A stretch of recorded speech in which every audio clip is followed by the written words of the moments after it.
né? Várzea Paulista nunca teve o IML tão cheio igual aquele dia. Hoje em dia, a gente trabalha na política, eu trabalho nessa região. Campo Limpo Paulista, Várzea Paulista, Jundiaí. E é uma ocorrência que, em que pese já terem passado 13 anos, quando a gente chega lá, a ocorrência até hoje é lembrada pela população. População de bem, que valoriza a polícia. Ah, mas a ladrãozada lembra também, viu? Vagabundo também. Não esquece, não. Lembra também. Imagino que não. Ó, você falou, do lado dos bandidos, 5 presos, 9 mortos, né? E do lado da polícia, nenhum ferido. Graças a Deus. Né? Então a gente consegue imaginar que há uma grande diferença, no mínimo, no treinamento, no manuseio, no jeito de entrar em combate da polícia e dos bandidos. Sim. Em 2012, isso daí aconteceu assim em 2012. Sim. Se a gente transporta para agora... uma ocorrência como essa, se a gente tivesse que chutar aqui, pensando, aconteceria mais ou menos da mesma forma? Porque os bandidos, eles estão ficando mais treinados, menos treinados? Isso daí é algo que preocupa as polícias? Ó, vagabundo é um bicho covarde. Começa daí. Além de ser cuzão, é covarde, entendeu? É a mesma coisa, cuzão e covarde é a mesma coisa, né? Mas, velho, vagabundo é um bicho covarde, entendeu? Se ele não fosse covarde, ele não era vagabundo. Já começa porque não vale nada. Então, por mais que o vagabundo ache que ele treina, ele nunca vai treinar igual a polícia. Porque nós somos preparados para o combate. Nós somos preparados para o enfrentamento. E a polícia militar sempre se preparou. A rota, desde os anos 70, desde quando ela foi criada, o treinamento é uma coisa muito intensiva e muito levado a sério. Por quê? Porque nós sabemos o que nós vamos enfrentar e sabemos que o vagabundo não teme polícia, não. O vagabundo teme a morte. Não adianta, você pode pôr 100 polícia em volta dele, que se ele souber que ele não vai trocar tiro, ele vai trocar tiro porque ele vai para cima. Ele teme morrer, o vagabundo. E a polícia militar sabe disso. Então nós treinamos muito nosso efetivo. E na rota esse treinamento é levado muito a sério.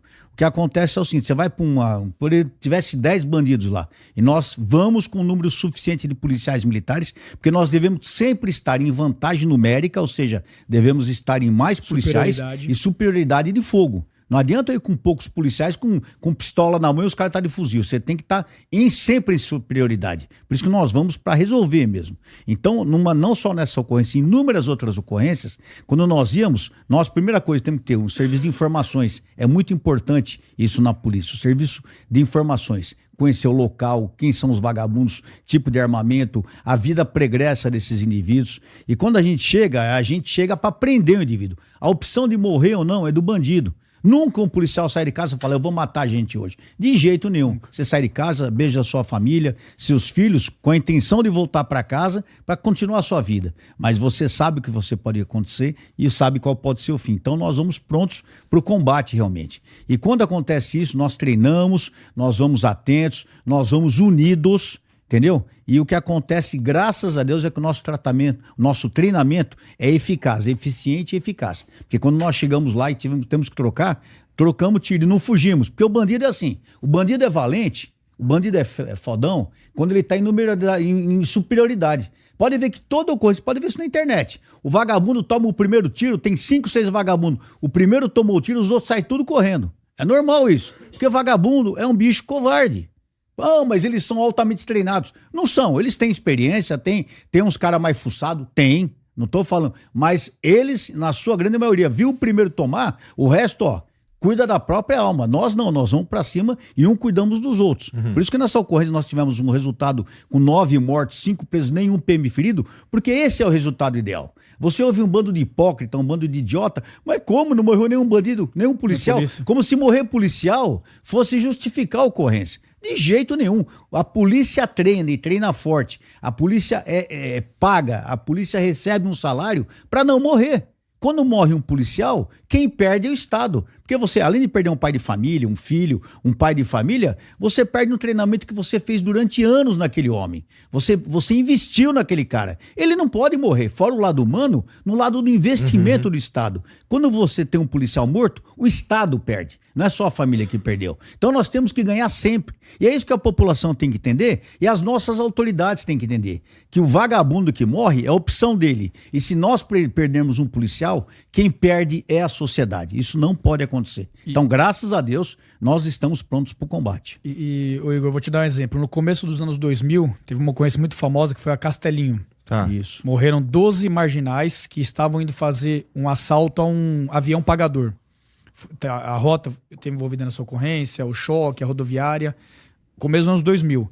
2012, essa ocorrência que eu falei, em Várzea Paulista.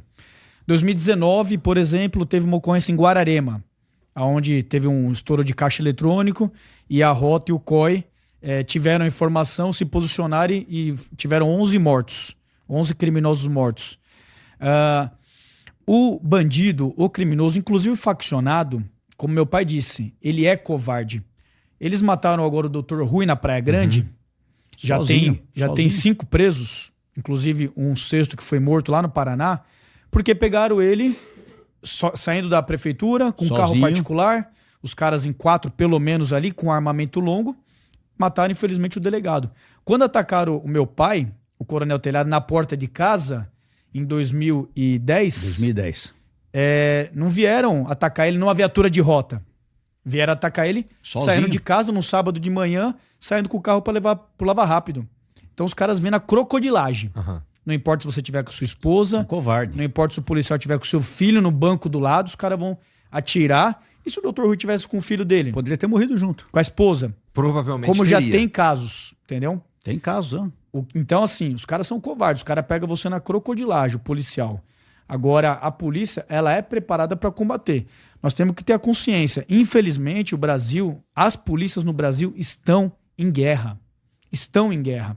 Nós temos números, infelizmente, de países em guerra. Israel e Hamas estão em guerra. Ela não tem tanto morto igual tem aqui no Brasil. Pode pegar qualquer dia comum aqui no Brasil. Nós temos mais mortos, infelizmente. O policial, ele vive constantemente numa tensão e numa atenção de combate, estando de serviço ou estando de folga. Nossa legislação é fraquíssima. A nossa legislação do Brasil não protege a atividade policial, não dá um suporte para o policial trabalhar e nem para o cidadão de bem. Não protege o cidadão de bem. Nossa legislação protege o criminoso. Um monte de benefício. Até hoje tem saidinha, mesmo aprovando lá em Brasília, ainda tem saidinha. Tem audiência de custódia, tem visita íntima, tem progressão da pena. Então, assim, o combate é com o criminoso, que é inerente à profissão, o risco do combate, mas infelizmente falta o suporte. Então, essa tensão que torna o país, o Brasil nosso aqui querido, tão difícil de exercer a nossa atividade, entendeu? E você quer notar uma coisa? Quando a gente fala que o bandido é covarde, a gente tá dando uma de machão, não é isso não. Você pode pegar hoje a internet, os WhatsApp, os vídeos da vida. Você pode notar, a maioria dos roubos perpetrados por criminosos normalmente são contra mulheres. Eles não, dificilmente um bandido ataca um homem. Quando eles atacam um homem, eles estão em 2, 3 vagabundos. Sempre covardes. Sempre covardes. E estão atacando um cidadão desarmado. Porque se eles sabem que aquele cara está armado, dificilmente eles vão atacá-lo. E quando eles vêm atrás de um policial, de um cara da segurança pública, você pode ver 3, 4, 5 homens vêm atacar um. Então, bandido é um bicho covarde. Quantos te atacaram lá na porta da tua casa? Na porta da minha casa. Eu estava saindo num sábado, dia 31 de julho de 2010. Eu não ia para Lava Rápido, eu ia para Educação Física. O Rafa era tenente novinho, estava trabalhando no 4º Batalhão, tinha trabalhado a noite toda, tinha chegado de manhã e tinha ido descansar, porque ele trabalhou a noite toda no tático móvel. E eu ia para Educação Física, eu ia de carro, aí minha mulher tinha deixado o carro atravessado, enfim, não dava para eu sair, eu peguei... Falei, pô, vamos manobrar o carro. E ela no telefone. Eu peguei, fui manobrar o carro, tirei o carro dela, saí pra garagem e tô entrando, acertei o carro do Rafa, que tava atravessado, pus o carro dele. Quando eu tô entrando com o carro dela de ré na garagem, desce um Corsinha, um carro pequeno nesse estilo, porque a gente lembra vagamente, você não tá atento, você tá no seu dia a dia. 11 horas da manhã de um sábado, eu de calção, pior, tava desarmado, que eu sempre ando armado. Naquele momento, como eu fui manobrar o carro, eu deixei a arma no barzinho da sala. E tô entrando de ré com o carro.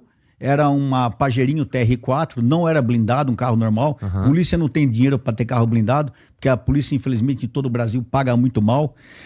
Tô entrando com aquele carro, me desce o carro com 2 indivíduos, um motorista e um cara do lado. O cara do lado do passageiro me olhou. Sabe quando a pessoa te olha assim, quer te fazer uma pergunta? A impressão que ele ia perguntar o endereço para mim. Se ele tivesse me chamado, eu tinha descido e ido em direção a ele, desarmado. Mas não, ele ficou me olhando, eu parei o carro de ré, olhando para ele também, e fiquei esperando ele falar comigo. Jamais na minha vida, eu era o comandante da rota, comando Aguiar, jamais achei que naquela manhã, 2 canalhas, 2 vagabundos do PCC teriam coragem de vir me matar na minha casa. Mas não foi assim, tiveram, essa coragem eles tiveram. entendeu? Mas como eu sempre falei, covarde. Os dois contra mim sozinho. E de inopinam, entendeu? Quando eu fiquei olhando, esse cara que tava do lado do motorista, ele colocou uma arma pra fora, uma pistola. Quando eu vi aquilo, Igor, a minha única ação foi me abaixar no carro. Eu não tive outra ação, não dava tempo de correr. E comecei a ouvir os disparos. Tiro, pau, tiro. E eu deitei dentro do carro e fiquei esperando onde ia doer primeiro, cara. Falei, onde vai doer primeiro? Onde vai doer primeiro? E naquele momento, confesso, entreguei minha alma a Deus. Porque eu falei, morri. Eu tava esperando o cara descer do carro dele e vir até a janela do meu carro e me arrebentar. Mas o que ele deve ter pensado? O cara é polícia, tá armado, ele deitou pra pegar a arma dele. Eu não vou encostar no carro, graças a Deus. E eu tomando tiro, esperando onde vai doer primeiro. Falei, Senhor, cobre com o teu sangue, entreguei minha alma, fiquei esperando. A única coisa que eu tava com raiva, rapaz, é que eu ia morrer sem dar um tiro naquele desgraçado. Entendi. Isso tava me torturando naquele momento. Você vê que loucura da cabeça da gente, né? E de repente os tiros pararam. No que pararam, eu só levantei a cabeça assim, eu vi o carro sair. Aquele indivíduo deu 11 tiros contra mim, ele descarregou a pistola. O carro não era blindado, mas ele atirou de frente. Os 11 tiros pararam no bloco do motor. O carro deu perda total. Arrebentou toda a frente do carro. Aí eu desci correndo, aí os vizinhos saíram tudo correndo pra rua. Ele tava dormindo, acordou, desceu correndo. Pai, o que foi e tal? Achando que eu tava trocando tiro com algum ladrão. De vez em quando a gente faz umas graças, né? Mas não, aquele dia a vítima era eu. Eu era a caça aquele dia, não era o caçador. Mas tu se feriu? Não, nenhum tiro acertou em mim. Graças a Deus, não a mim. Graças a Deus, nenhum tiro acertou em mim. Você lembra do filme do Ghost? Quando o cara toma o tiro e ele corre atrás do ladrão, aí ele para, quando ele olha, o corpo dele tá no chão, ele morreu. O espírito, era aquela sensação que eu tinha. Igor, eu voltava toda hora dentro do carro e olhava pra ver se meu corpo não tava lá dentro. Era incrível, eu tomei 11 tiros, não me acertou um tiro. Então eu voltava toda hora e olhava, aquela sensação horrível, né? Aí veio a rota, vieram todo mundo no apoio e tal, e o pessoal foi pesquisando e tal. A informação, o serviço de informações já tinha os dados daqueles indivíduos. Um mês depois, o motorista foi preso e o cara que atirou em mim morreu, graças a Deus. Espero que esteja no inferno, aquele maldito. E eu tô aqui dando trabalho ainda e vou continuar dando trabalho muito tempo, se Deus quiser. Mas, novamente, eu repito, covarde. Vem na sua casa, você sozinho, 2 indivíduos. Eu soube que quando eles me viram manobrando o carro, eles falaram, vamos pegar ele agora. Eles estavam esperando chegar um fuzil. Graças a Deus, olha como Deus é bom. Eu saí naquele momento sem saber de nada. Que se eu tivesse talvez saído um pouquinho mais tarde, talvez eles estivessem com um fuzil. Eu ia sair de moto. Com certeza eu não teria tido a proteção que eu tive de Deus através daquele motor.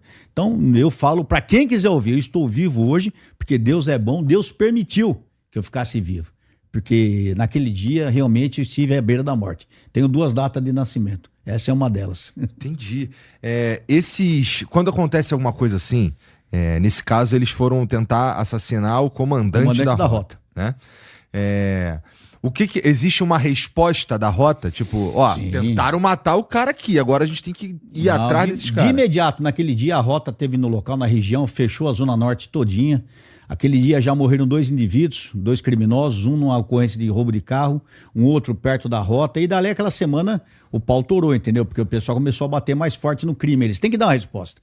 Se você não der uma resposta à altura pro crime, o crime vai achar que, valeu a pena, hein? Deu uma arrebentada e os bunda mole não fizeram nada, entendeu? Então você tem que mostrar quem é que manda. Então a resposta da rota e da Polícia Militar foi imediata, porque não foi só a rota.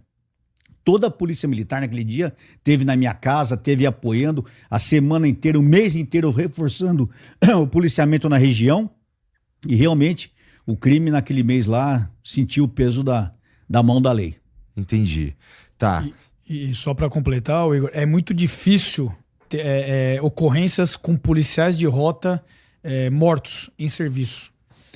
E recentemente, em 2023, nós tivemos... 23 e 24, tivemos 2 episódios. Patrick. 2 policiais de rota em serviço que foram mortos. O que demonstra, sim, um crescimento e uma ousadia do crime organizado. O que é legal hoje? Que a Polícia Militar, não só a rota, mas a polícia tem um padrão de enfrentamento, de resposta, que são as chamadas Operação Escudo. O pessoal já deve ter ouvido falar, tá, Operação Escudo em Santos, no Guarujá teve. O que é isso? É como se fosse uma defesa das forças de segurança.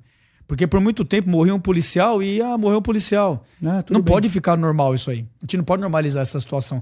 Um cidadão foi morto num latrocínio, num assalto. Não é normal, cara. Não pode ser normal isso aí, entendeu? Então, hoje, e eu fico muito feliz quando eu vejo Não é possível que eu já ganhei a corrida e você ainda não se inscreve, deixou o like e comentou. Que lerdão!